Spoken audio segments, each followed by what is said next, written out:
All right, back at it again with the CompTIA Security Plus exams.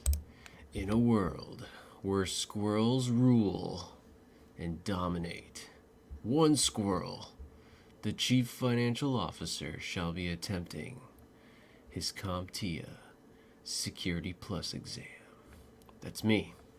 Check him out. Look how smart he is. This looks like a math squirrel. So I gave him the Chief Financial Officer gig.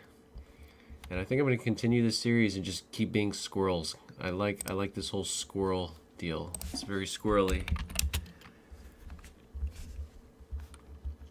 And yeah.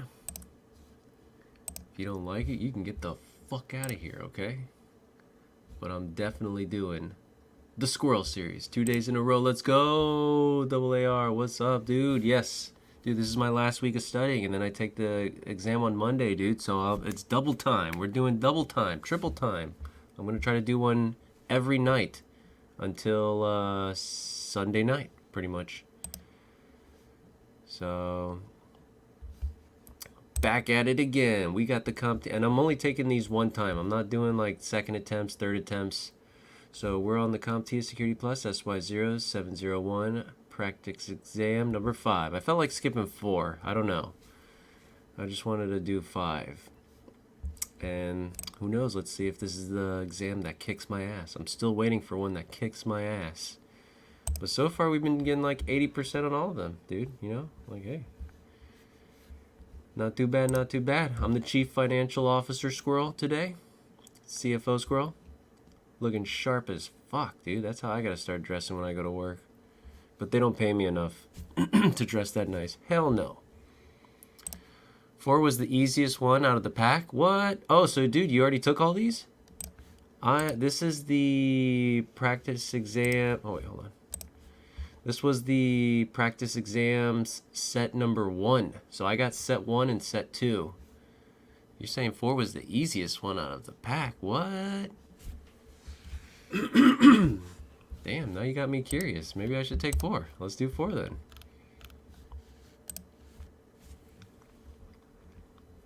We'll go on a straight shot. But yeah, we took 3. We got an 81. We took 2. We got an 80. And we took 1. Ooh, 1 was like not so good. Look at that, 73. So that one wasn't too good. But then I got another 3 that I did. So I don't know what the scores are. It's whatever. You're going to pass, brother. Good luck, man. Thank you. Yeah, I'm feeling good about passing too. But, you know, it's like you just got to keep going, man. I can't get lazy and just be like, yeah, I'm good. I'm not going to think about studying for the next 4 or 5 days. Next time you want to AI a thumbnail, just enter gay as fuck squirrel. God damn. Gay as fuck squirrel attempts the CompTIA Security Plus SY0-701. I don't know. That might get me some views, Ren. I have a feeling if I typed it like verbatim, what you said, the AI would be like, I'm sorry, but I cannot do that. As an AI, I do not see sexuality. I don't know what gay looks like. I watched this funny video of this YouTuber talking about how like a church had like an AI priest, and then the AI priest started becoming a little like self-absorbed or something, and he was like, yes, I forgive you of all your sins. I am AI. I am AI Father James or Father Justin or something like that. And then somebody was like, AI Father Justin, can I baptize my baby in Gatorade in case of an emergency? And then the AI Father Justin was like, yes, you may baptize your baby in Gatorade. Oh, this funny YouTuber, his name's Penguin Z0. He was talking about it last night. It was funny shit. Gay squirrel swallows nuts in a security office. I wonder what AI would do if I did something like that. Alright, let's do number 4. I don't know if you're fucking with me. I don't know if you're just messing around, AR, but let's do number 4, I guess. You said it's the easiest one. I want a 90, damn it. So let's get that 90. Oh, probably blue. Probably the blueberry or whatever. That seems like the most holiest of all. The blue. Definitely not the cranberry one. Holy, that would be a sin.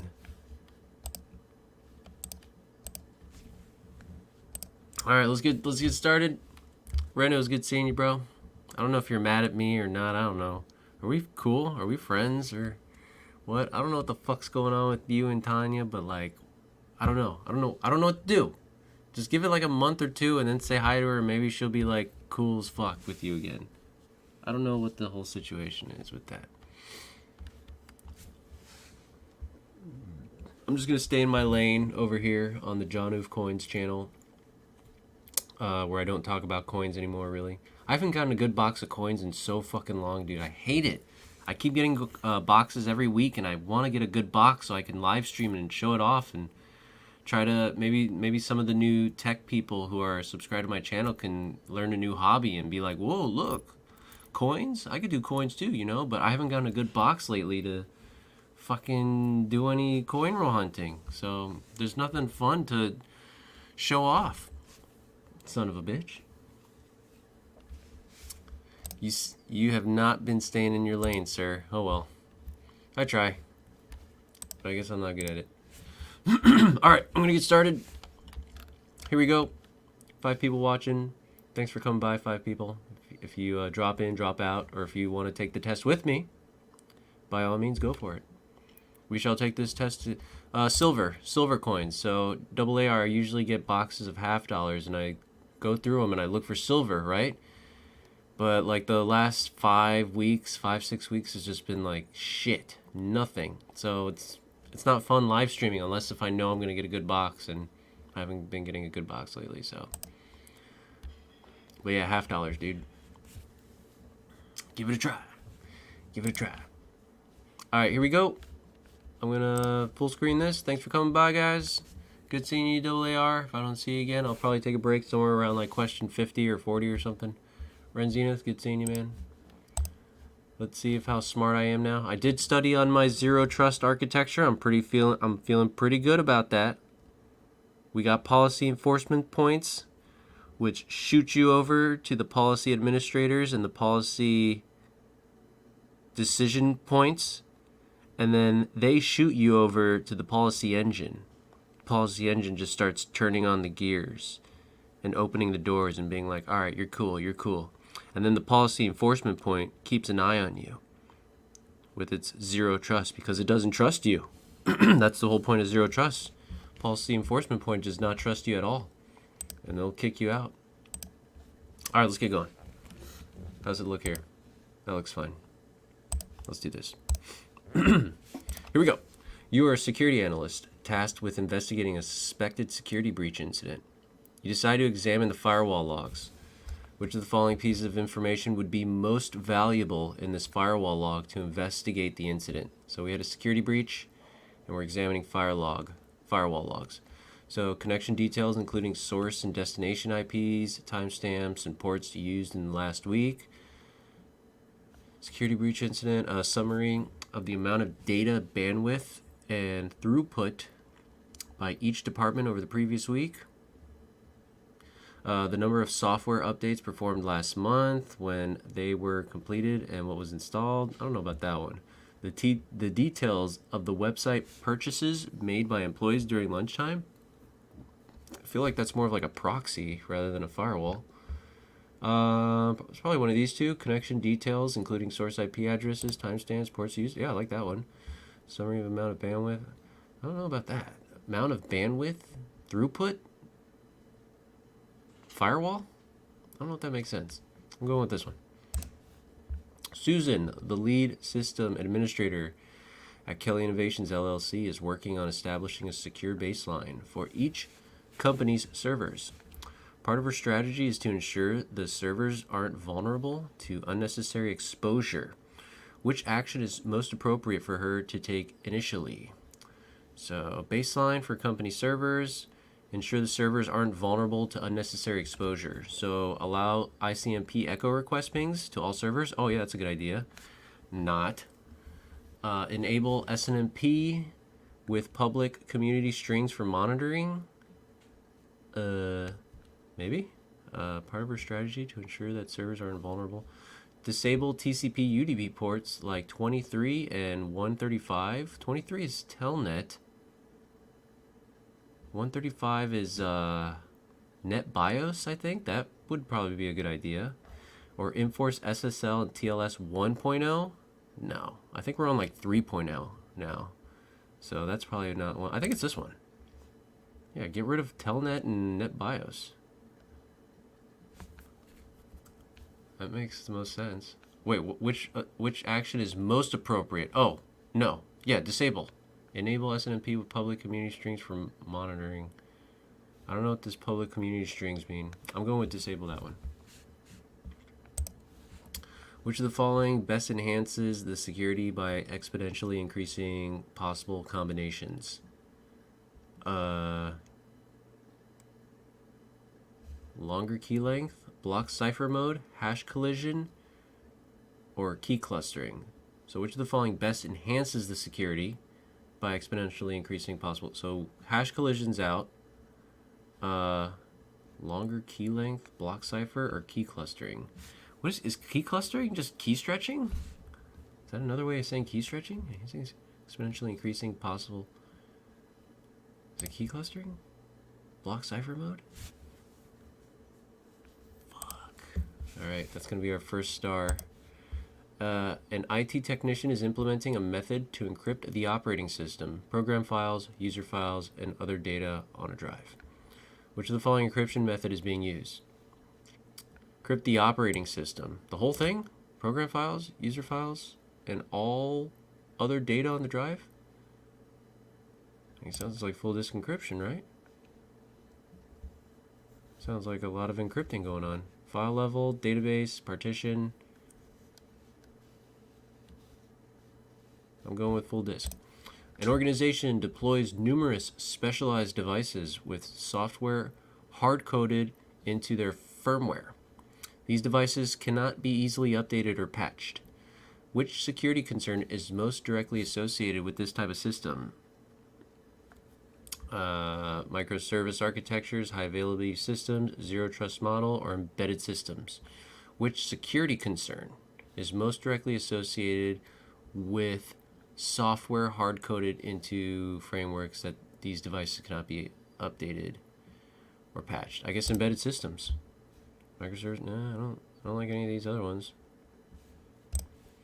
Which of the following is not a consequence of non-compliance with regulations? Not a consequence. With non-compliance. Wait, which of the following is not a consequence of non-compliance? Not a consequence. Reputational damage is a consequence. Layoffs sounds like a consequence. They all sound like consequences. Hold on. Not a consequence. Non-compliance with regulations.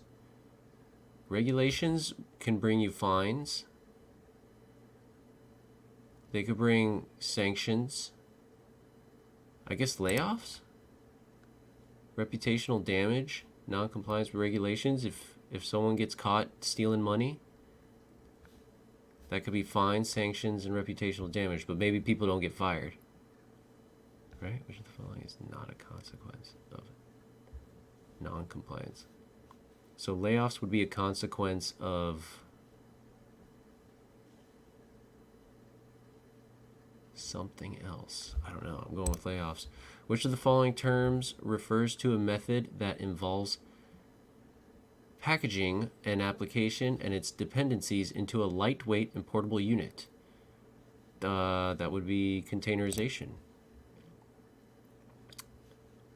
The following terms refers to a method that involves packaging an application and its dependencies into a lightweight and portable unit. So microservice or containerization?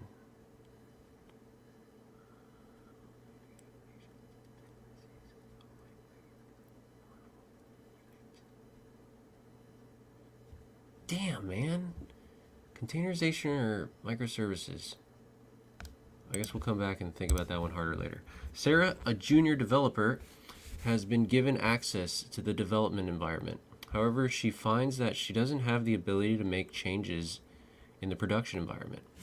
The company's IT policy allows only senior developers and administrators to make changes in production to minimize risks.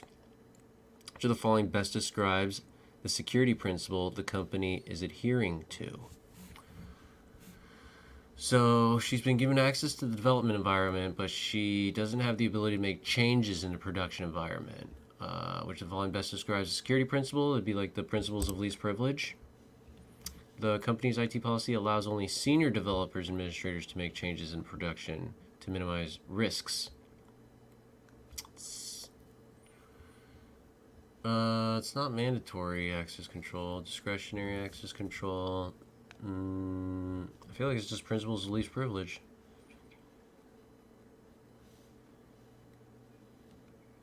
Well, hold on. Company's IT policy allows only senior.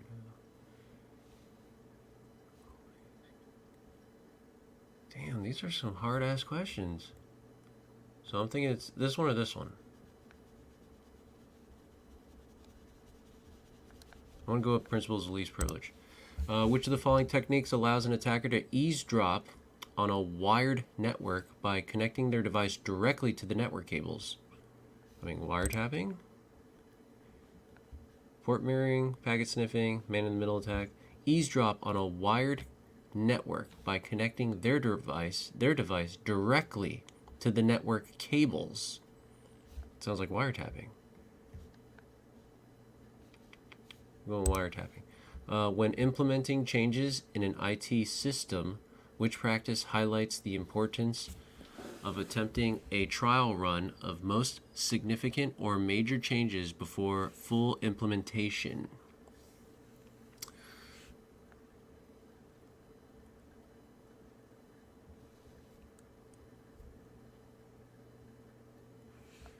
Business continuity planning, change management practices, network segmentation policy, or incident response protocol?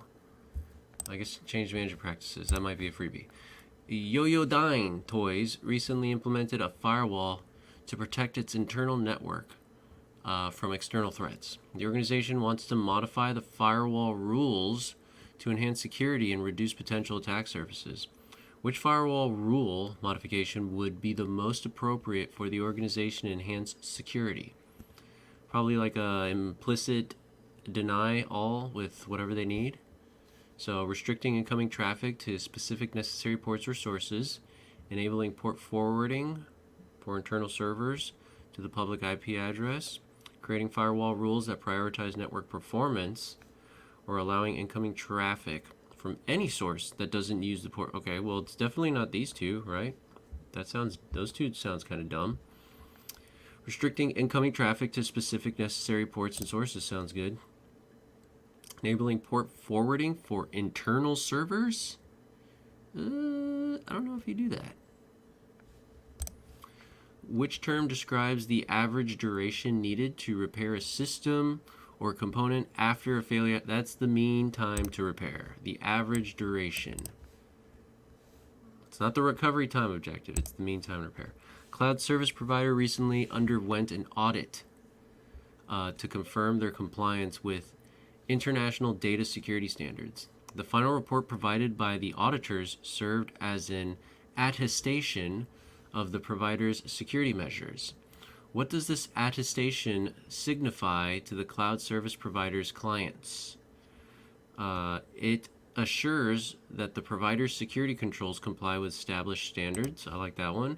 It certifies that the provider's services are the most cost-effective. No, it guarantees that the security controls are impenetrable and all data is securely held. No. It acknowledges the provider's marketing strategy. No, has nothing to do with cost-effective and marketing strategies. It's to comply with established standards. We're doing an audit to compliance with international data security standards. Which of the following is most crucial when determining the ongoing supportability of a newly introduced security automation tool in the organization's environment? crucial when determining the ongoing supportability. Vendors' market presence, integration capabilities, availability of skilled personnel, or tool popularity in the market. The most crucial when determining the ongoing supportability of a newly introduced security automation tool. I guess integration capabilities, like how future-proof is it, right? Or like how many different types of tech can you incorporate it with?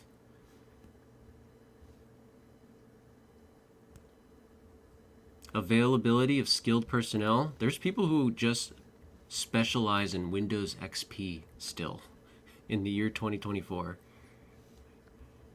So, crucial when determining the ongoing supportability of a newly introduced security automation. So we're not talking about legacy stuff.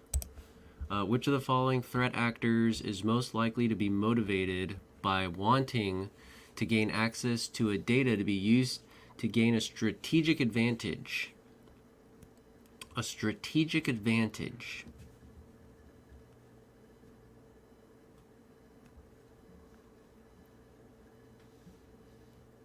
I guess nation-state actors, like countries fighting countries. A strategic advantage. Or it could be mobsters against mobsters. That sounds like a strategic advantage, right? It's not insider threat. Strategic advantage to what? A promotion? To gain access to data to be used? It sounds like a vague question, right?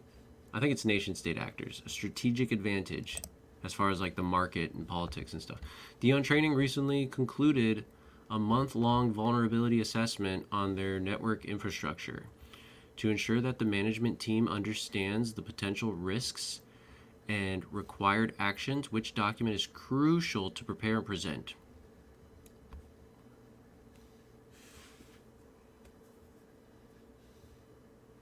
So we did a month-long vulnerability assessment, and we need to let everybody know whether or not they understand the potential risks and required actions. And we're going to create it and prepare it by patch installation history for the past month, list of users with administrative privileges, real-time network traffic log, or comprehensive vulnerability assessment report. That one sounded like the right one. In the context of privacy compliance, which of the following describes the role of the data controller? Here we go again. The individual whose data controller is all about the purpose of the data. So the individual whose data is being processed, that would be the data subject. The external auditor responsible for privacy compliance checks. What is that? The end user? The external auditor responsible? No, that's not the end user. I don't know what that is. The entity responsible for determining why data is processed. There you go. What is the purpose? The organization that handles data retention and storage. That's the custodian. The external auditor responsible for privacy compliance checks. That's the... I don't know who that is, but it's this one. Which legislation mandates the implementation of risk assessments, internal controls, and audit procedures for ensuring transparency and accountability in financial reporting? That's SOX. That's the SOX people. I don't remember what FISMA is. Internal controls, audit procedures for ensuring transparency and accountability in financial reporting. That's the Sarbanes-Sox people. I think it's that one. Which of the following best describes the consideration of staffing needs to align with future workload demands and project implementations?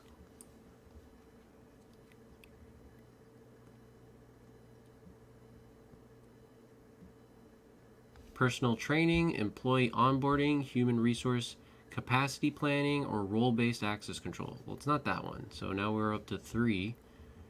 Considerations of staffing needs to align with future workload demands and project implementations. So think about like a temporary hire.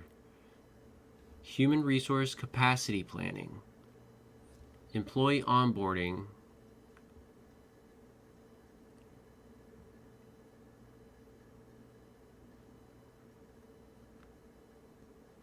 best describes the consideration of staffing needs to align with future workloads and project implementations. I don't know. I feel like employee onboarding is the simple answer, but human resource capacity planning sounds fancy.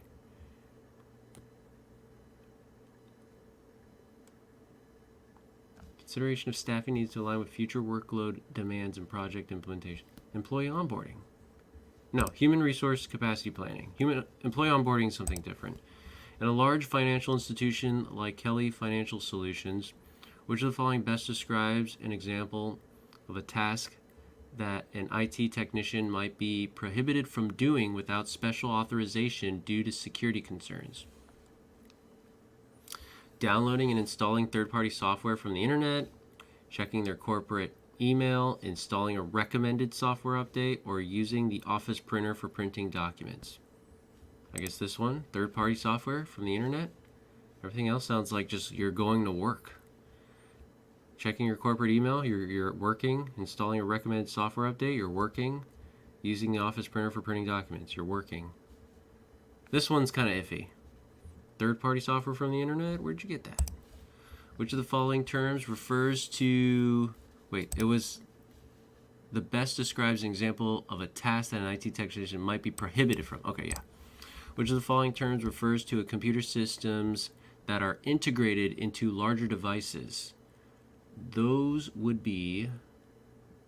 Wait, which of the following term refers to computer systems that are integrated into larger devices? Is it still embedded systems? I usually think of, yeah, like a refrigerator. Embedded systems, refrigerators. Solar panels. Those are pretty large devices. Integrated into larger devices. Yeah, embedded systems. Which of the following is a physical security measure typically employed outside buildings or sensitive areas to prevent vehicles from causing damage to property or gaining unauthorized access? Physical security measures. That would be bollards.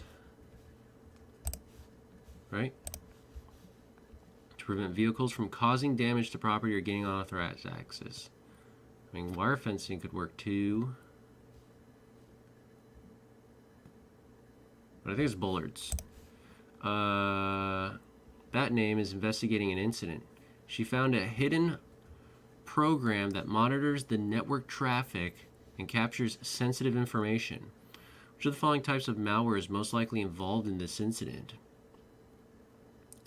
Something hidden. So spyware, monitoring network traffic and captures sensitive information. Someone's spying on you. It's spyware. Holy shit. Initech has... You will never see a question this long on CompTIA, I guarantee you. Initech has always provided employees with devices. Recently, Gregory, the Initech security analysis, became aware that many employees have been able to use their own devices. When he questioned the supervisors, he finds out they knew employees were using their own devices. The employees said they need devices that worked with more innovative software packages. None of the devices offered by Initech were robust enough to handle the software. Gregory says that having employees use their own devices isn't a possibility moving forward. So we're already eliminating bring your own device. He suggests that the company creates a policy that prevents employees from putting their own software on devices. Wait, what? He suggests that the company creates a policy that prevents employees from putting their own software on devices and using their own devices. What?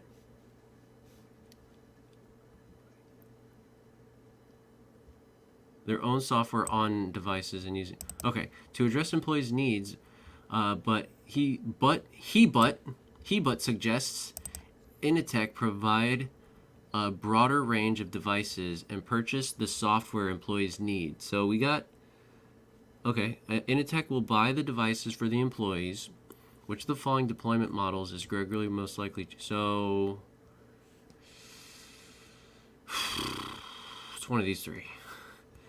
Choose your own device, corporate owned, personally enabled. I don't think it's that one. It's business enabled or choose your own device. So he suggests Initech provide a broader range of devices. It's going to be choose your own device. Final answer. Lucas, an executive at Kelly Innovations LLC, started observing some unusual behaviors on his office computer. The system sometimes seemed to be running tasks he hadn't initiated. Weird.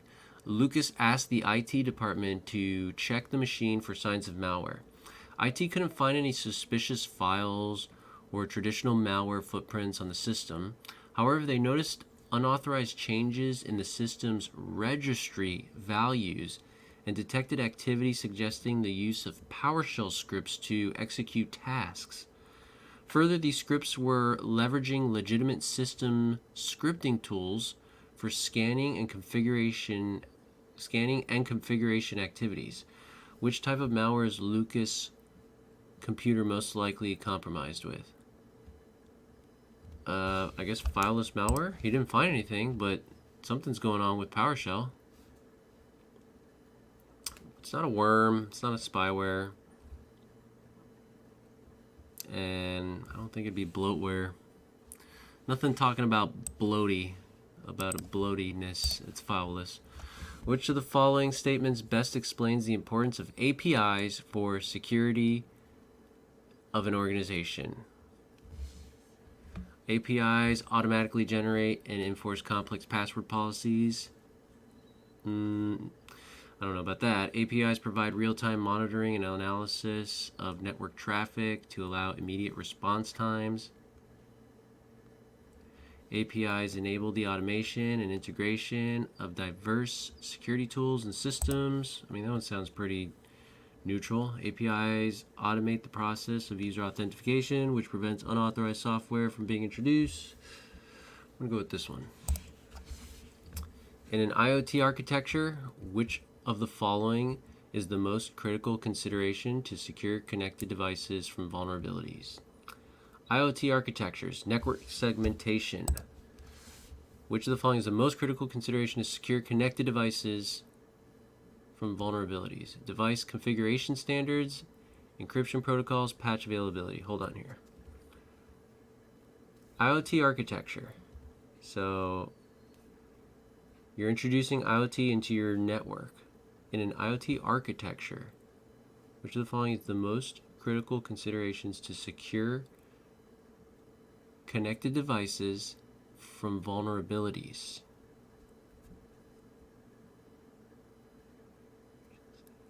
I think it's network segmentation.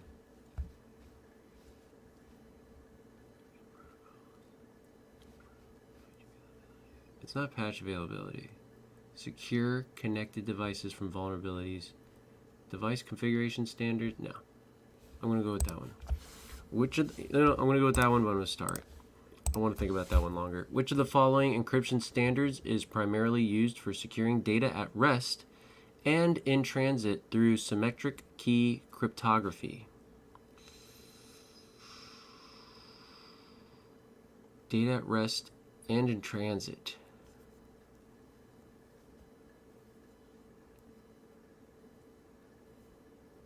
I don't know. HMAC? I have no idea. Which of the following statements is not true regarding the security implications in the procurement process? Is not true regarding the security implications in the procurement. Procurement contracts should include clauses delineating liability if assets provided by vendors led to a security breach. Vendor reputation and capabilities should be thoroughly evaluated to ensure they meet the necessary security standards. Once a vendor is selected for procurement, there is no ongoing need to periodically reevaluate their suitability. The procurement process must consider compatibility with existing infrastructure to maintain a similar level of security across all assets. This one sounds kind of lazy, right? There's no need for ongoing periodic reevaluations. Everything is more thorough and like clauses, thoroughly, consider compatibility. Like everything sounds good except this one. Novell, a security engineer, suggests his company create a fake document that appears to contain sensitive information in order to attract attackers. Which of the following is Novell suggesting be created? So a fake document would be a honey file. Honey token, honey pot, honey net. A fake document that appears to contain sensitive information, honey file. Dion Training is implementing a solution to secure communication between their internal servers and external clients. They require an encryption protocol that provides secure communication over the internet. Which of the following would be the best choice for this requirement? A secure communication between internal servers and external clients. TLS. Layer 2 tunneling protocol, L2TP. I don't know if it's L2TP. Maybe it is L2TP. I don't think it's SNMP or FTP. Layer 2 tunneling protocol is IPsec. Isn't that another way for saying IPsec? Between their internal servers and external clients, they require an encryption protocol that provides secure communication over the internet. Secure encryption protocol. Transport layer security or layer 2 tunneling protocol. I'm just going to go with TLS. I think I'm overthinking this. Which mitigation technique focuses on deleting software components that are not essential so the attack surface or potential vulnerabilities of a system are reduced? That would be deleting software components that are not essential, using application allow list, removal of unnecessary software, patching, or disabling protocols. Probably this one.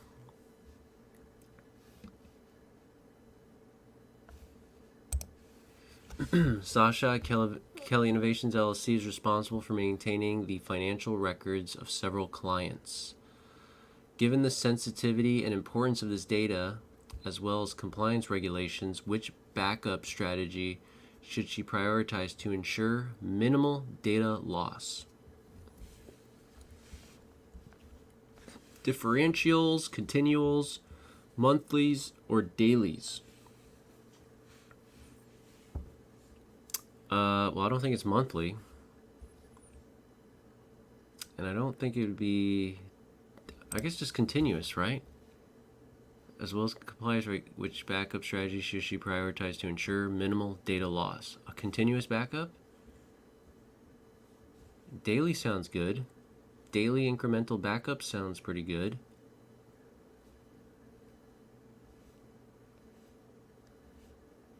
So if you did 5 incremental backups and then you got fucked over on Thursday, then you have to go back to Wednesday, Tuesday, and Monday.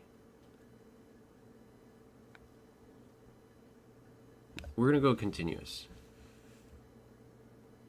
Right? Differential backups.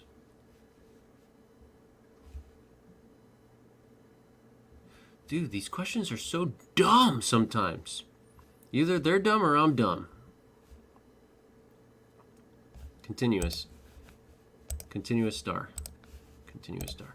Which of the following mitigation techniques can help prevent unauthorized execution of programs or scripts on a system or device by requiring users or processes to have the appropriate level of access before allowing them to run the programs or scripts? Permissions, access control. What is that? User access control, configuration enforcement, permissions.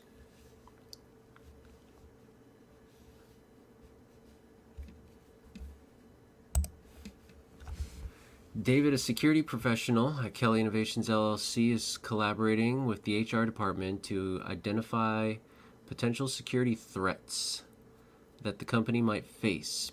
Together, they outline policies on password management, insider threats, and the dangers of phishing. What phase of the security awareness practices is David primarily involved in? Probably like assessment, deployment, assessment, review, or development. Yeah, he's getting together they outline policies. That sounds like a development phase. Skylar, what is a network administrator? She is setting up a new Wi-Fi network for a branch of a multinational corporation. She is currently in the established phase of creating secure baselines. What will she do first in this phase? So she's setting up new Wi-Fi networks for a branch. She's in the established phase for creating secure baselines. So check for and install the latest updates for the network routers and access points. We're doing secure baselines. Set up system logs for future auditing and incident response. Conduct a vulnerability assessment to check the security of the newly set up Wi-Fi network, or design a set of security configurations including encryption settings, firewalls, and access controls. She's currently in the established phase. I feel like it's this one.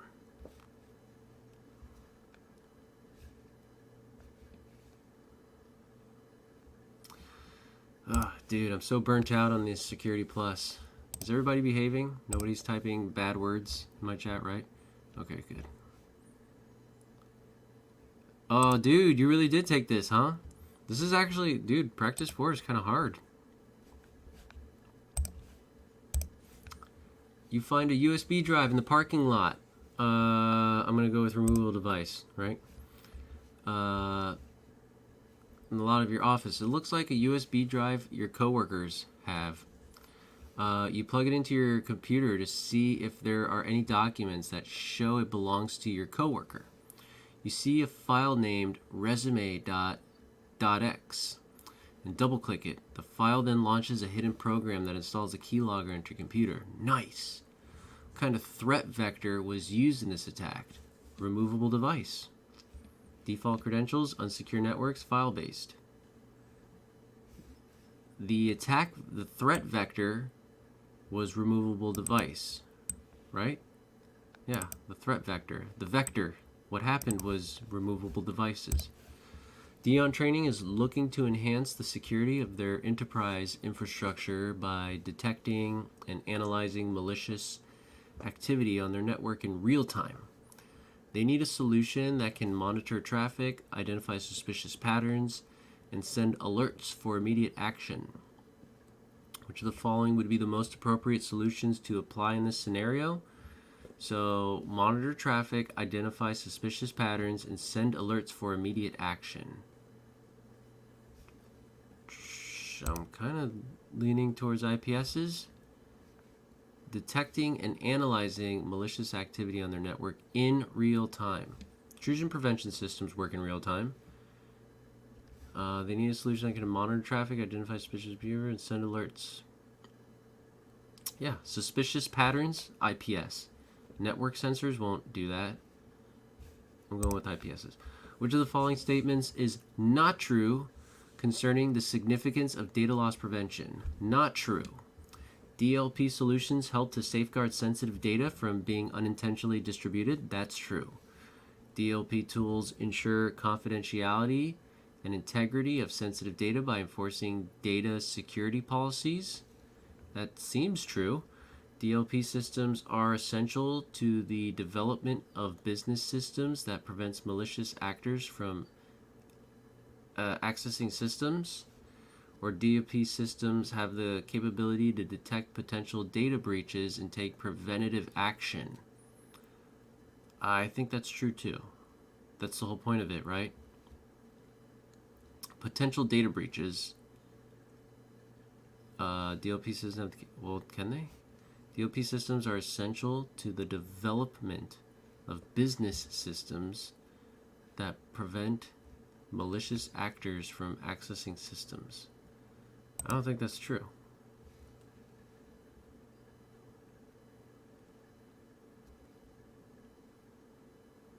Accessing systems? I mean, if they access the system, then they can see it. DLP is all about the data in transit. Potential data breaches, take preventative actions. Data breaches, transit, confidentiality and integrity of sensitive data by enforcing data security policies. I guess so. I'll go with that one. At Kelly Innovations Enterprise, Jessica, the IT manager, is reviewing the current network infrastructure for potential bottlenecks and areas to enhance performance. She pulls out the network diagram, but realizes it hasn't been updated since 2 major software migrations and the introduction of new network equipment. Why is it crucial for Jessica to have up-to-date network diagrams? To determine the current versions of software tools used, to accurately assess and optimize the current network infrastructure. What is she doing again? She's reviewing the current network for potential bottlenecks and areas to enhance performance. So, to determine the current versions of software tools being used, to accurately assess and optimize the current network. Yeah. To assess the individual performance of IT team members, or to calculate the company's financial. No, that's this one. Mary purchased a new laptop. Upon booting it for the first time, she noticed several pre-installed applications, probably bloatware, that she never requested nor intended to use. These applications consumed a significant amount of system resources, causing noticeable slowdowns. Mary was annoyed because she felt she didn't need any of these programs and they were just taking up valuable space and resources on her new device. Which of the following types of malicious software is Mary most likely dealing with on her laptop? Bloatware. Sweet as Thyme, a flavoring supplier, uses a peer-to-peer network which relies on a public ledger, probably doing blockchain, to ensure the integrity of transactions and to provide a permanent record of all transactions. What is this technology they're using called? That's blockchain.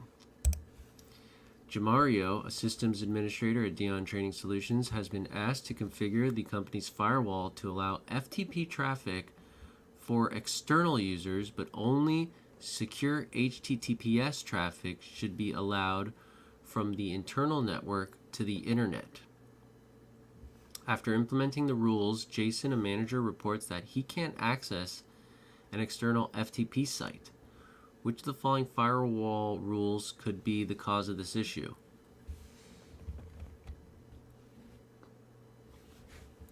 So dude can't access an external FTP site because we ended up setting secure HTTPS traffic should be allowed from the internal to the internet. So allow outbound wait, what are we doing? Which of the following firewalls could be the cause? So block inbound TCP traffic on port 21. No, outbound. Block inbound TCP traffic on port 443 wait, hold on. Allow outbound TCP traffic on port 443 from all internal addresses. He can't access an external FTP site. Block inbound TCP traffic on port 21 to all internal addresses. Allow outbound TCP traffic on port 21. This is the one he wants. Jason, he reports that he can't access the external FTP site, so it's probably that one. Block inbound TCP traffic on port 443, but only secure HTTPS traffic should be allowed from the internal network to the internet.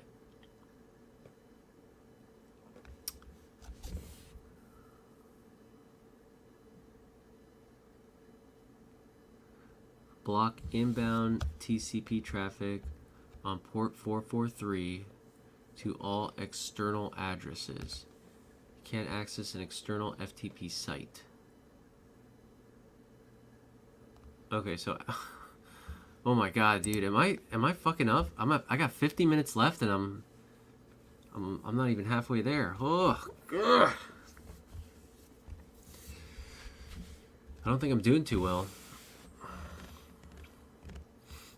Okay.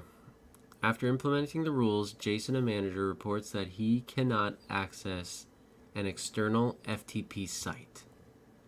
So there's some sort of blocking happening.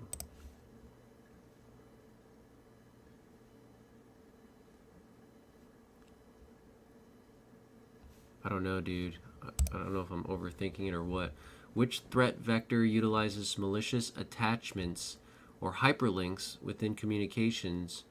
Probably email, requiring the attacker to convince the recipient to engage with the content for successful exploitation. Hyperlinks, attachments, probably email, database manipulation, wireless networks. Yeah. David, a project manager at Dion Training, ensures that details of his upcoming product release are shared only on a need-to-know basis. Even within the company, he's weary of information leaks that could benefit competitors. Which of the following terms best describes David's approach? Data masking, operational security, data loss prevention, or access control. I guess operational security. Operational is like the human element, and they only need it's only on a need-to-know basis, even within the company. He's worried about information leaks.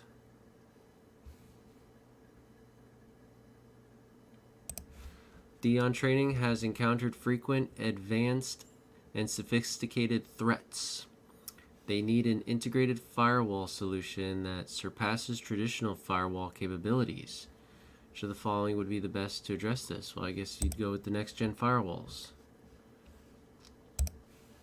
Kelly, a disgruntled employee at Dion Innovations, threatens to release sensitive customer data unless the company agrees to pay her a hefty sum. What is Kelly's primary motivation for this act? Financial gain. Service disruption, political beliefs, exposing unethical behavior, or blackmail? Probably blackmail. Threatens to release sensitive customer data unless the company agrees to pay a hefty fine. Blackmail, service disruption, political beliefs. Blackmail. Wait a minute.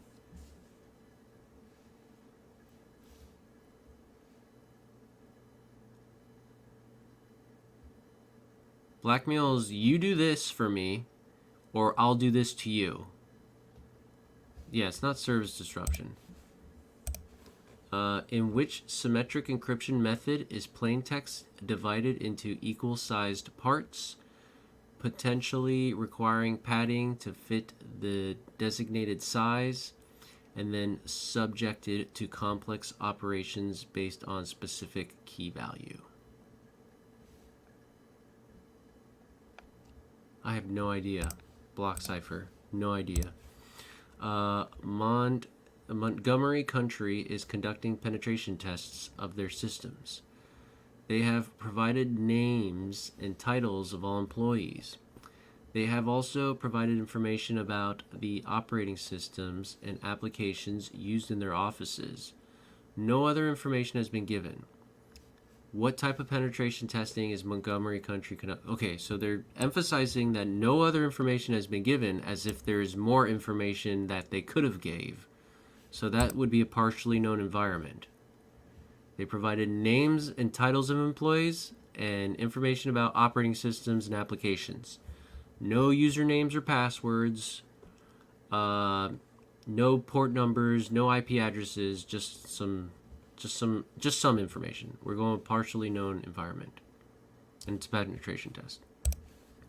Kelly Innovations LLC, Sasha received an unexpected call from someone claiming to be from the IT department.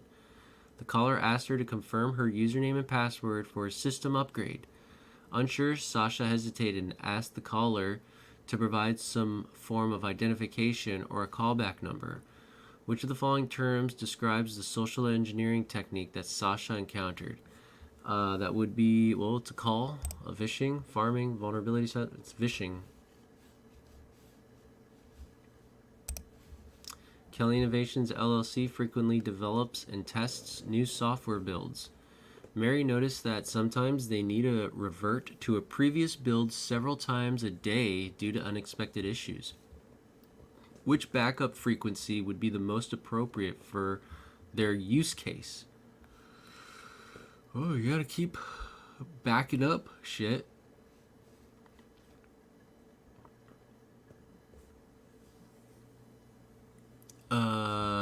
I guess daily incremental backups?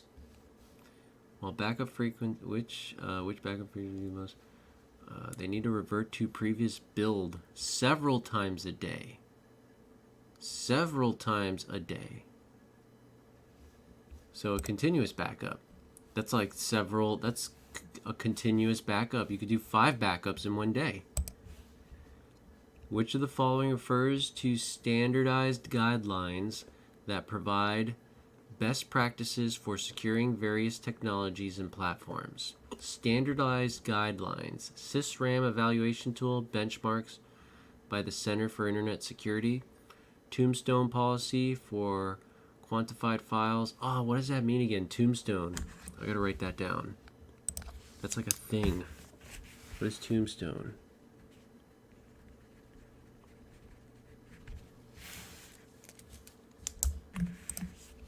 Or PCI DSS payment processing procedures. Standardized guidelines that provides best practices for securing various technologies and platforms. So PCI DSS is all about credit cards. SysRAM, I don't know what that is. Benchmarks by the Security for Internet Security sounds kind of made up, but I don't know. I think I'm going to pick it. Tombstone policy for qual. That also sounds kind of specific.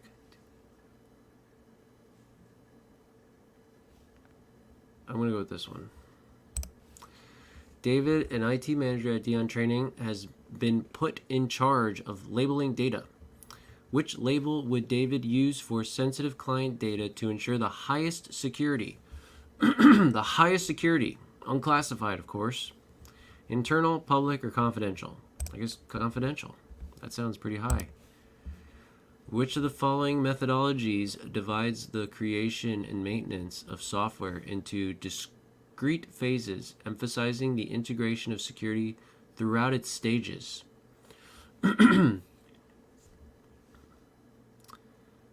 This one, SDLC, that's software development lifecycle, right? Creation and maintenance of software into discrete phases. Discrete phases, emphasizing the integration of security throughout the process. Divides the creation and maintenance of software into discrete phases. I think it's SDLC. Which of the following explains the concept of alert tuning? So alert tuning will reduce the number of false negatives, enhancing the accuracy of alert systems. Maybe. Alert tuning helps in reducing false positives, enhancing the accuracy of alerting systems. Maybe. Alert tuning is primarily used for the visualization of alerting systems user interface. I don't think so. Alert tuning notifies security analysis of common alerts, although it can provide resolutions for those alerts.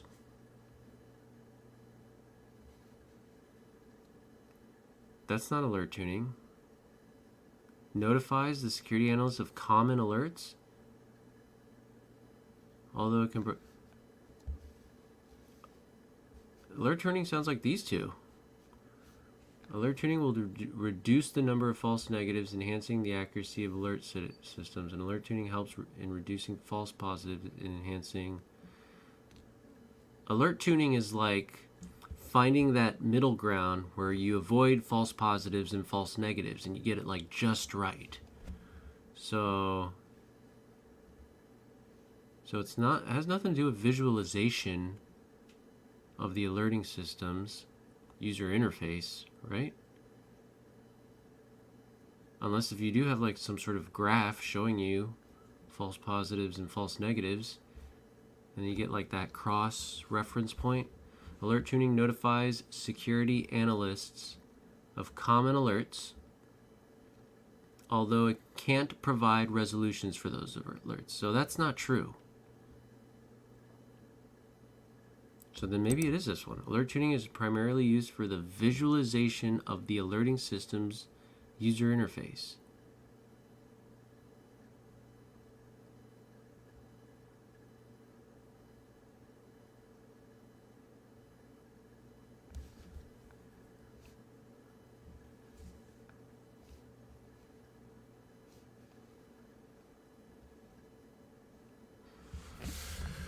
Okay, we'll move on. Mushy P Media wants to implement a system that will require that all users be assigned a unique identifier and that decisions on who has access to sensitive information be based on the user's role or department. Who is responsible for determining who has the authority to access specific sets of data? So data controllers, the purpose of the data. Data owner would be the classification of data and determining its policies. So it's got to be the data owner.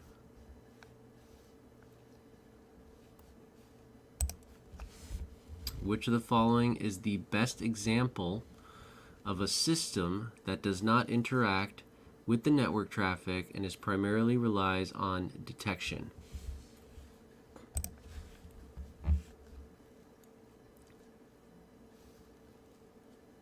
Primarily relies on detection, like an intrusion detection system.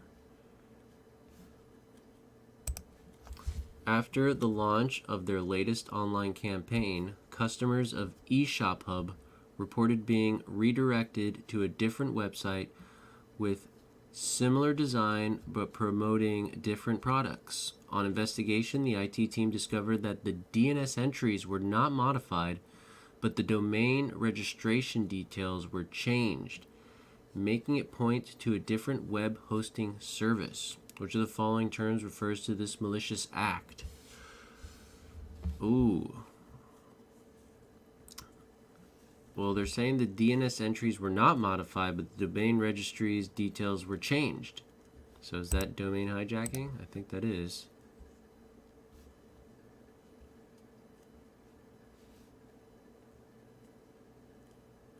We're going with that one.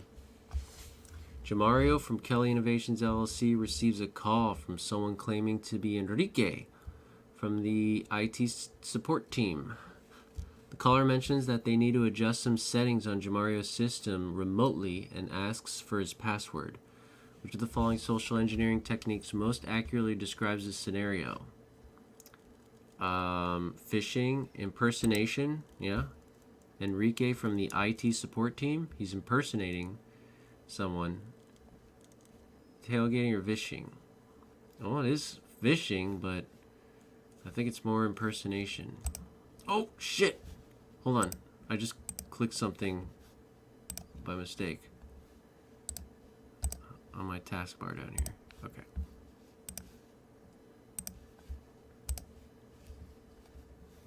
Okay, impersonation. Which of the following activities best explains the eradication phase in the incident response process? So eradication, getting rid of it. Analyzing the evidence and determining the root cause of the incident? No.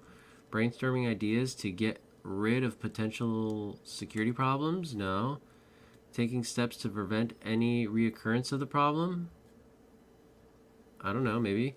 Identifying and classifying incidents based on their impact to the organization. I guess this one, eradicating it. Taking steps to prevent any reoccurrence of the problem. Brainstorming ideas to get rid of potential security problems. Brainstorming ideas? Eradication? Taking steps to prevent. This one sounds more like you're taking an initiative to eradicating. This one sounds like, what? Doesn't sound eradicating. When Dion Training is considering the deployment of a microservice architecture, which of the following factors is crucial to ensuring that the system can handle growth and increased demand efficiently? Scalability, containerization, responsiveness, ease of recovery. Handle growth and increase demand efficiently. Scalability. You are browsing the web and you see an advertisement for a product that you have been looking for. You click on the link and it takes you to a website that looks like website of the. Hold on. You click on the link and it takes you to a website that looks like website of the product. However, you notice that the URL is slightly different. That's typo squatting. Slightly different than has a spelling error. What type of attack? That's typo squatting. You're a security analyst tasked with investigating a suspected security breach in your organization's network. You decide to examine the intrusion prevention system and IDS system logs. Which of the following pieces of information would be most valuable in these logs to investigate the incident? So, investigating a suspected security breach in your organization's network. We want to look at the IPS and IDS. The list of permitted IP addresses for the organization's internal network, the source IPs, destination IPs, port numbers, protocols used, and timestamps for all connections in the past 2 weeks, total number of network connections made in the last month, details of detected suspicious activities for the past 2 weeks. Probably that one, right? There was a suspected security breach. You want to look at IPSs and IDSs. Logs. Pieces of information be most valuable in these logs. Intrusion detection systems. It's one of these two. This one or this one. The source IPs, destination IPs, port numbers, protocols used, and timestamps for all connections in the past 2 weeks. That sounds like a flood of logs that you're going to be... That doesn't sound helpful. Detected suspicious activities. So IDSs would do that. IPSs would do that too. They would block stuff. You'd still see some suspicious activities. I'm going with that one. In the onboarding process of a new employee, which of the following tasks does not accurately represent the responsibilities of the IT and HR functions in ensuring secure access for the individual? New employee. Not accurately represents responsibilities of IT and HR. Providing the employee with resources that will be needed to complete their job. Automatically assigning all possible privileges to the user for a trial period. What? Why would you do that? Introducing the employee to company protocols and policies. That's like human resource in IT, yeah. Secure transmission of credentials to employees so access is granted.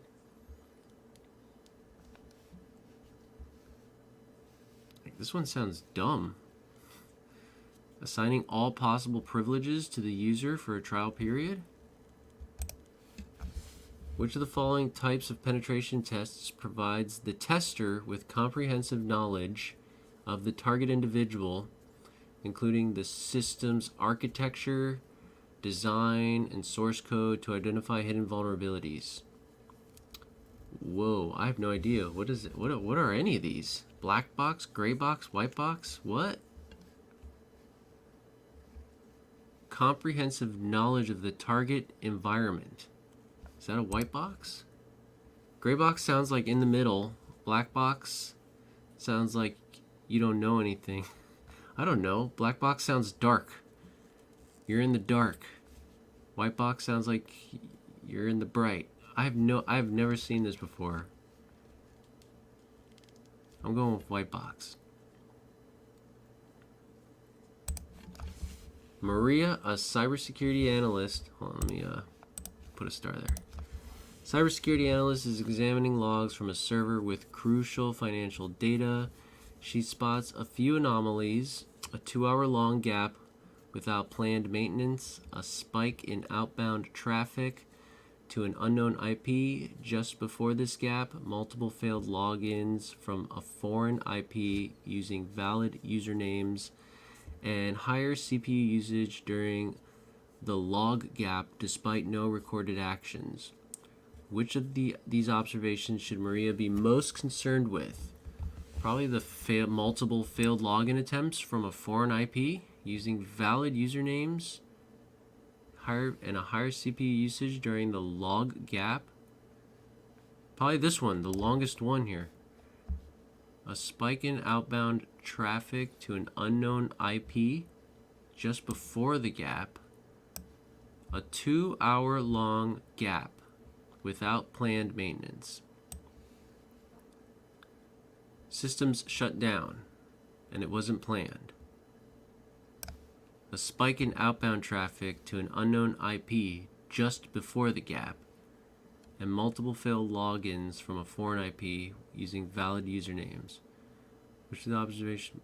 The increase in CPU usage during the missing log period, the spike in outbound traffic to the unfamiliar IP address, the sudden 2-hour gap in the logs, multiple failed login attempts from the IP. Which of these observations should Maria be most concerned with?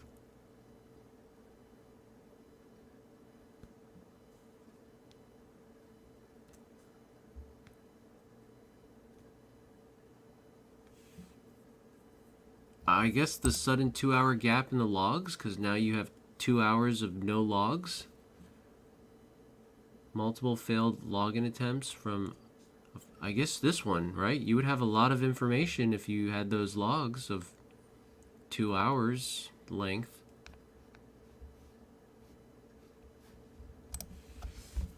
Dion training, Jamario observed that the web server configurations permitted the use of the outdated SSL 3.0 encryption protocol.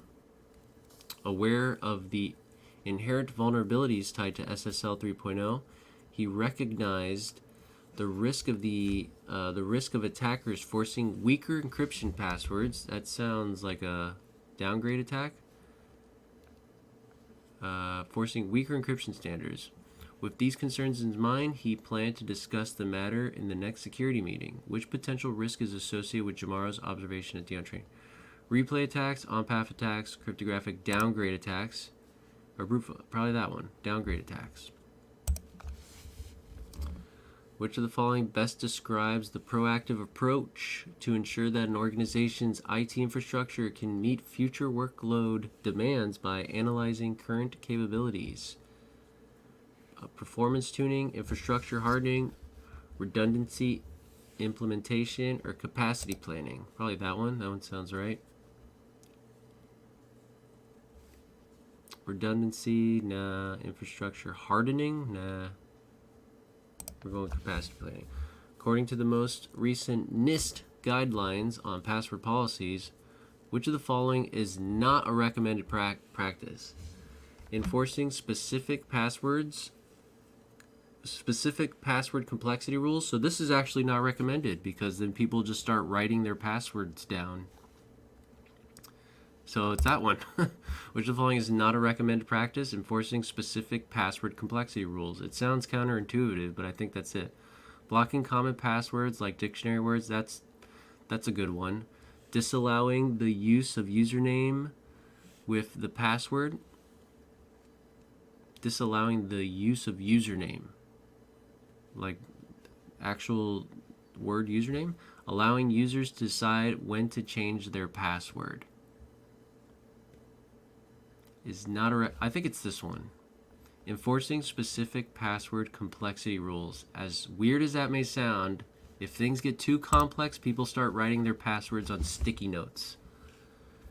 In a small startup company, the access control mechanism allows individual users to have control over the access permissions of their files, folders, and resources.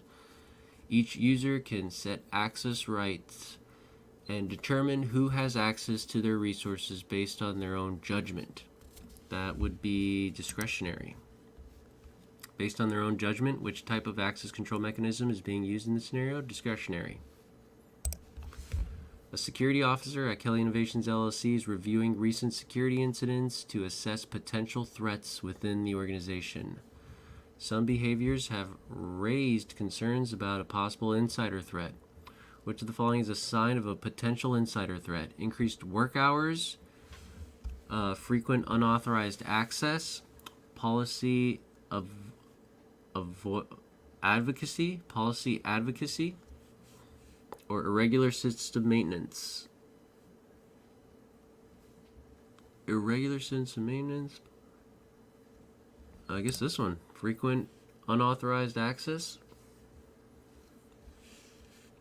Increased work hours to assess potential threats within the organization. Some behaviors have raised concerns about a possible insider threat. I guess that one.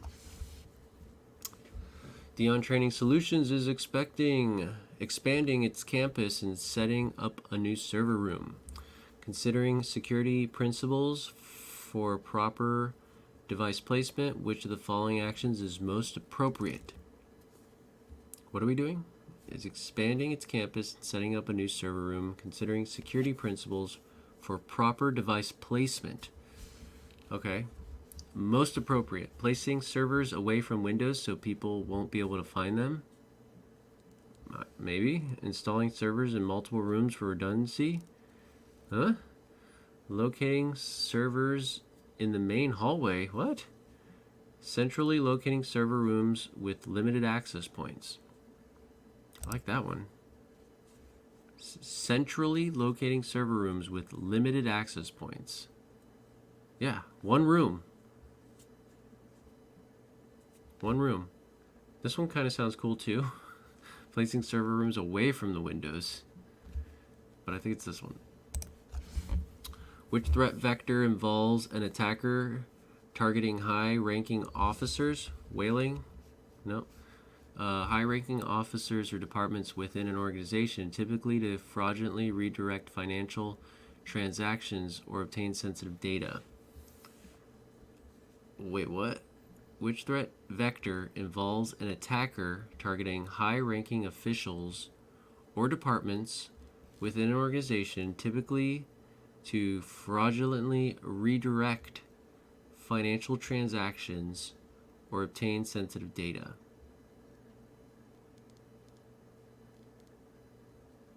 I don't understand the question.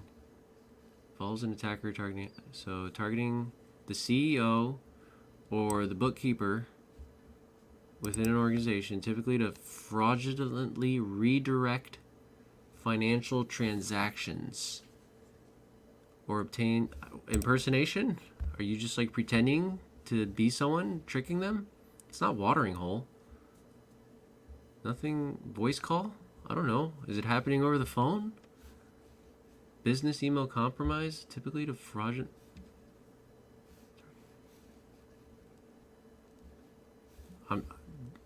I'm not enough information. I'm going with impersonation. You are chatting with your friend on Facebook Messenger.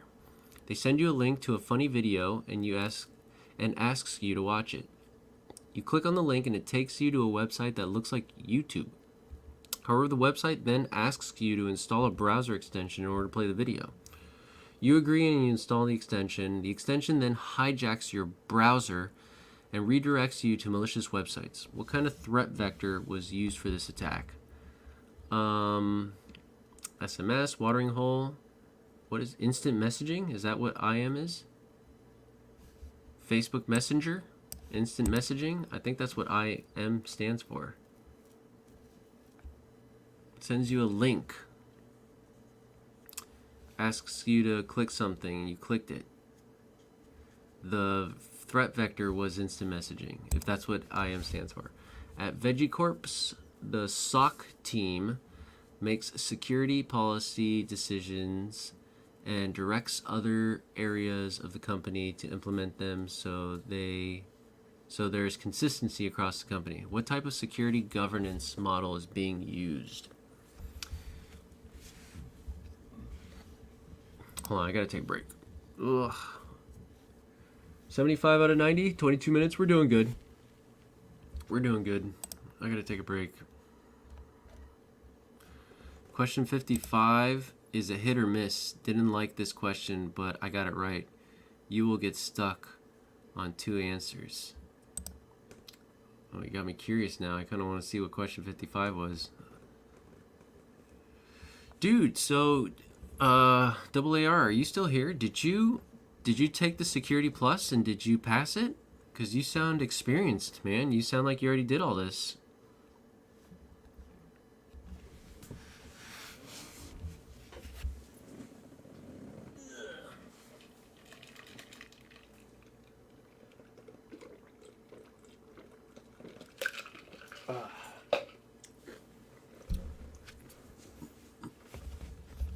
I think AA already did all this this stuff. All right, let's go. Holy shit, it's past midnight. I gotta finish this now. go to bed. At VeggieCorps, the SOC team makes security policy decisions and directs other areas of the company to implement them, so there is consistency across the company. What type of security governance model is being used? A board governance, centralized governance, a committee governance, or a decentralized governance?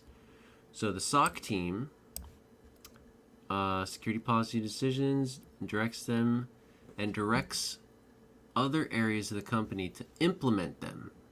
Other areas of the companies to implement them. So there's consistency across the company. That sounds like decentralized, right? You have a SOC team, and then they're kind of talking to another team, and then those teams are working with other areas across the company. Sounds decentralized to me. Which term best describes a symmetric method used to detect weaknesses or potentially publicly identified compromises in a system or network, often utilizing automated tools to evaluate the security posture of the infrastructure? Systematic method used to detect weaknesses or potentially publicly identified compromises in a system or network, often utilizing automated tools to evaluate security I guess penetration testing. It's not bug bounties. System process audit, vulnerability systematic method to use to detect weaknesses or potentially publicly identified compromises. Publicly identified compromises would be vulnerabilities in a system or network. Jamario, a sysadmin at Dion Training Solutions, wants to prevent unauthorized mail servers from sending emails on behalf of the company's domain. He needs a solution that allows him to specify which servers are allowed to send these emails. Which of the following is the most effective protocol he should implement? It's this one, right? Secure Policy Framework?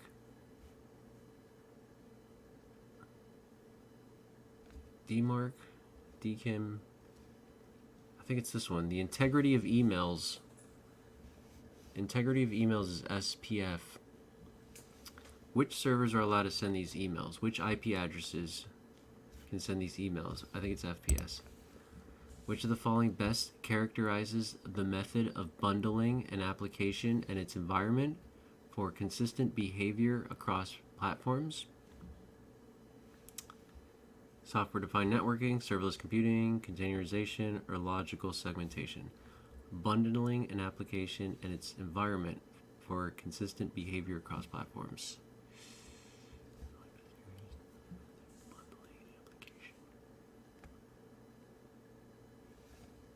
Containerization. A company wants to implement a system that can authenticate both users and devices before granting access to resources. For example, the system might check the user's credentials as well as the device's security posture before granting access. Which of the following component is responsible for making this decision?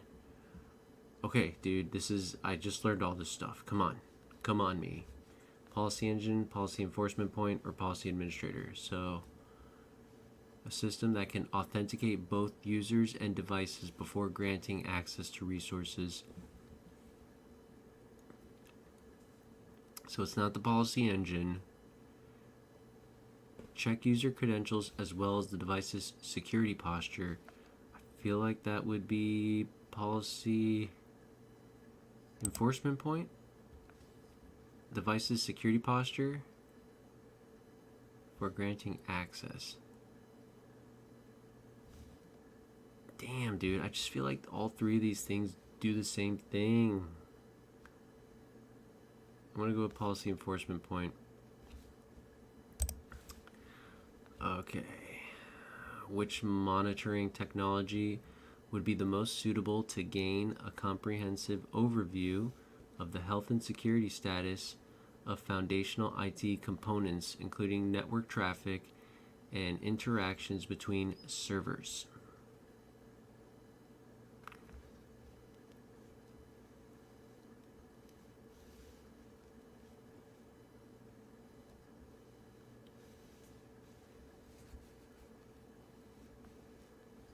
Play that one.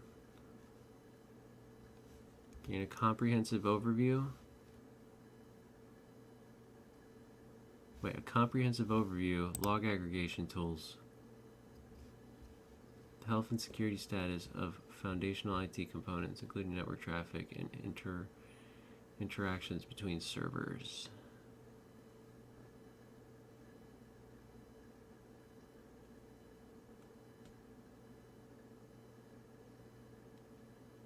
I'm going to go with that one.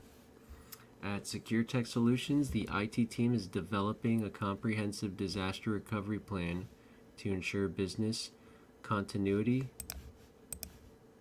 in case of disruptions. As part of this plan, they need to determine the maximum amount of data loss the organization can tolerate in the event of a disruption. What measurement are they determining?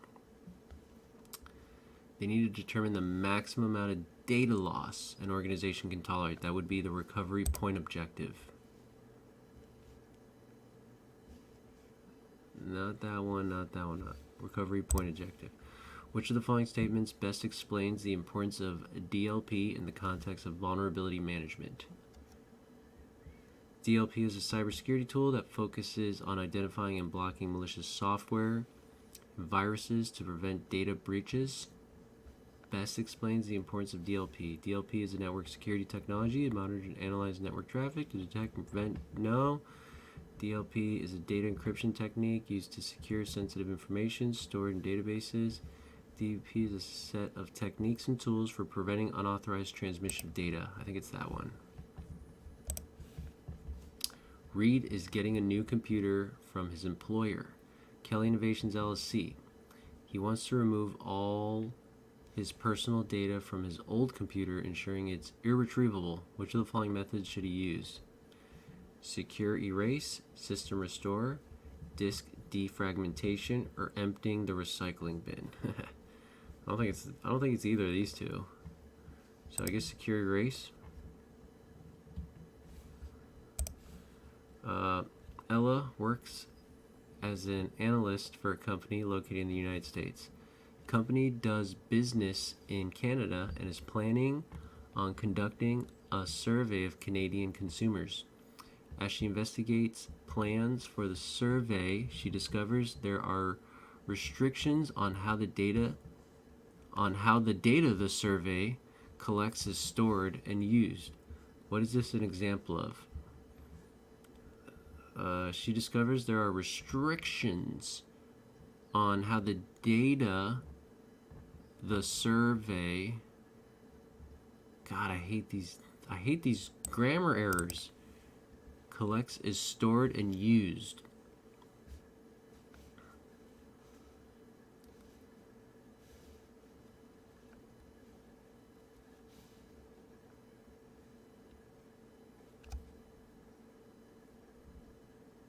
Stored and used would be data sovereignty.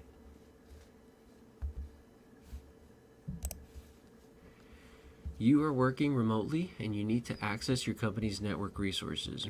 You connect to a public Wi-Fi hotspot at a nearby coffee shop and use a VPN client to establish a secure connection.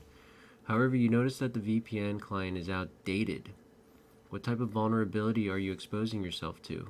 Open service ports, unsecure networks, vulnerable software, or default credentials? Probably vulnerable software. Lorna is reviewing the logs of a domain name systems server and notices that it has received many requests from non-existent subdomains of legitimate domains. She also observes that the response from these requests are much larger than the requests themselves. And I think that's amplified. Which of the following network attacks is most likely occurring on this DNS server? I think we're going with amplified attacks. Out of cycle, yeah. In a scenario where the company wants to provide network administrators with a read-only copy of the network traffic for analysis without disrupting the actual data flow, which device attribute would be most acceptable? What? In a scenario where a company wants to provide network administrator with a read-only copy of the network traffic for analysis without disrupting the actual data flow, which device attribute would be most acceptable? Probably a tap or monitor. Inline would be in direct line of the data. So we're going to go with tap, monitor. Which of the following types of threat actors tend to know the most about how to hack a computer? I mean, out of all of these, probably nation-state actors.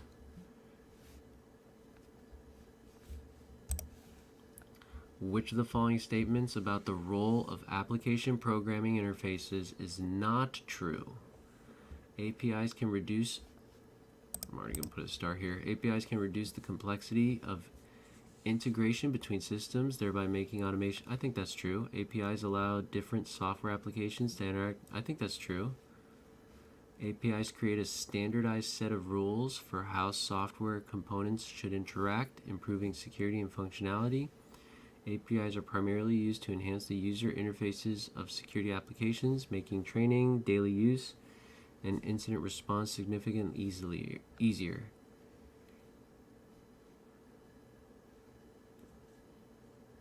I don't think this one's true. Which of the following best describes the term web reputation score? Assessment of a website's trustworthiness. Sounds good. The website's SSL TLS certificate status. A reputation score.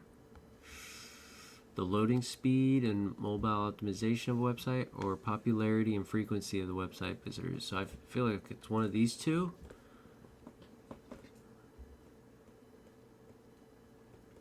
And I'm going to go with this one. And that's it. I'm not going to review anything. I'm so tired. It's 12:21 a.m. I got to go to bed and wake up at 6. So let's see how well I do. I don't know if I did too well on this exam, to be honest. I feel like hopefully I got like a 78, 76, but I don't feel like I did good. Let's see how we did. Here we go. Ready? 1, 2. Oh, what? I got an 87? I thought I didn't do good on this one. This is like the one I did the best on. What's really going on, dude? 87, dude. That was so close. That would have been, I think I needed 2 more right ones for a 90. So this one was not key clustering. It was longer key length. Okay. Integration capabilities, availability of skilled personnel.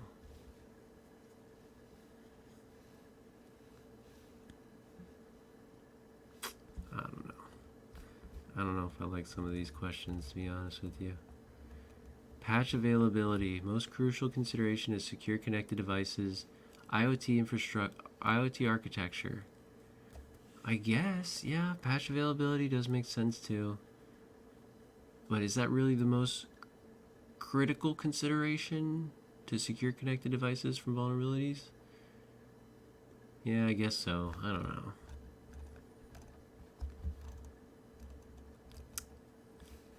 I think I overthought this one.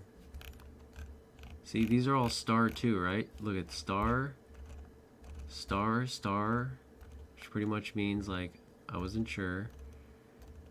Ah, this one was network sensors? What? What in the fuck? What the fuck? Alert tuning helps in reducing false positives, enhancing the accuracy of alerting systems.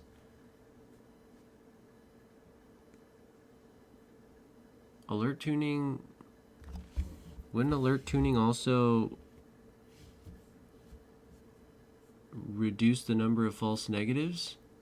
You don't want false negatives either. This question was weird.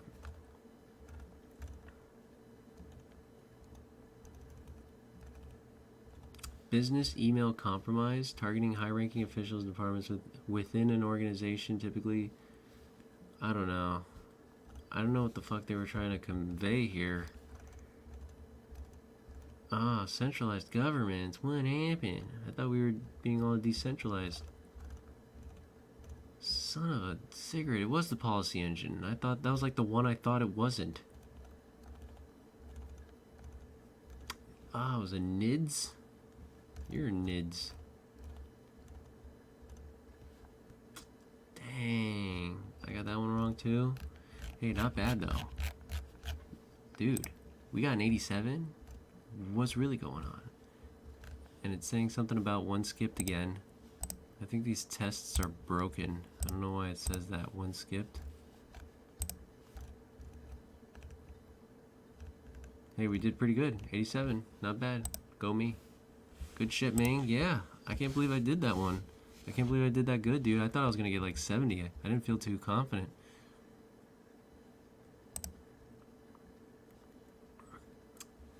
Yeah, some of these questions are just dumb, dude. And you could tell, like, through all the grammatical errors, like, whoever's writing these, they're not, like, totally... They're not proofreading everything. So sometimes some of these questions just don't make sense. Oh, you haven't taken it yet? I literally took the 4th practice test like 3 hours ago. Oh, right on, dude. So we're pretty much on the same time clock here on what's going on. I'm taking my exam next week, Monday. I requested the day off so I can have Saturday, Sunday, and Monday, you know, just so I can just think about it. Just do nothing but think about Security Plus. But yeah, I already got mine scheduled. I can't wait any longer. I gotta get this shit over with and just move on with my life. But yeah, AAR, dude. Thanks for sticking here and hanging out. And dude, I hope you pass your Security Plus exam too, man. And good luck on all your practice exams here. These are the Dion training ones. You already got them, right? So you know what's going on. Yeah, dude. 87. I'm pretty proud of myself. I really thought I did bad on this one, but I didn't. Good shit, man. Thank you. Alright, AAR. I will catch you on the next one. Probably tomorrow. I'm gonna do these every day until the exam, pretty much. So, thanks for the live, and I appreciate the luck given. Take care, man. Thanks, dude. We're gonna pass the exam. We'll both pass it. I'm pretty sure. Alright, I'm out of here, dude. Out of all the squirrels, I did not think the Chief Financial Officer Squirrel was going to do this good, but he did. Good job, CFO Squirrel. Good job. I'm out of here. See you tomorrow.